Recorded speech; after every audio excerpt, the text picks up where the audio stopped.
Semiconductor ও বিভিন্ন chip আমদানিতে ট্রাম্পের ১০০% শুল্ক আরোপের ঘোষণায় এবার যুক্তরাষ্ট্রের আইফোনের যন্ত্রাংশ তৈরিতে $10,000 কোটি বিনিয়োগ করতে যাচ্ছে অ্যাপল।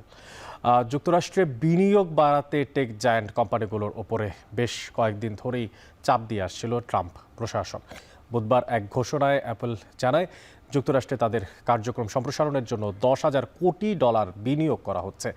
এখন থেকে আইফোনের বেশিরভাগ যন্ত্রাংশ এবং বিভিন্ন চিপ যুক্তরাষ্ট্রের অভ্যন্তরেই তৈরি করা হবে।